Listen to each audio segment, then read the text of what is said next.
Hello అండి. Welcome to my channel. ఈరోజు వీడియోలో దత్త జయంతి అంటే ఏమిటి? ఎవరు ఈ దత్తాత్రేయుడు గురించి తెలుసుకుందామండి.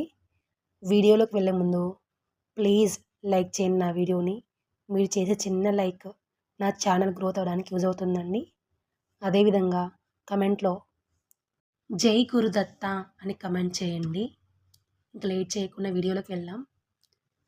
సాధారణంగా కార్తీక మాసంలో, శ్రావణ మాసంలో ఇలా కొన్ని ముఖ్యమైన మాసాలలో వచ్చే పౌర్ణమిలలో ఏదో ఒక ప్రత్యేకత ఉంటుంది.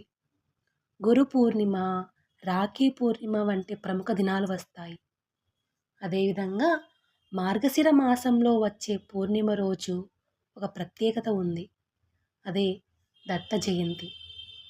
అందరికీ శ్రీ గురు దత్తునిగా, దత్తాత్రేయ స్వామిగా తెలిసిన ఈ అవతార పురుషుడి జయంతిని తెలుగు మరియు ఇతర రాష్ట్రాలలో కూడా ఎంతో భక్తిగా జరుపుకుంటారు. అయితే దత్త జయంతి ప్రాముఖ్యత, దత్తాత్రేయుడి జననం, ఈయన వృత్తాంతం గురించి తెలుసుకుంటే, దత్తాత్రేయుడు అత్రి మహర్షికి, అనసూయకు జన్మించినవాడు. బ్రహ్మ, విష్ణు, మహేశ్వరుల ముగ్గురు అంశలతో జన్మించినవాడు కాబట్టి ఈయనను 3 తలల బాలుడిగాను, అలాగే 3 తలల గురువుగా కూడా చూపెడతారు. అయితే శ్రీమన్నారాయణుని అంశగా అత్రి, అనసూయలకు దత్తాత్రేయుడు జన్మించాడని నమ్మకం. అందుకే అత్రి మహర్షి గురించి ప్రస్తావించేటప్పుడు శ్రీమన్నారాయణుడిని కుమారుడిగా పొందిన గొప్పవాడని చెబుతారు.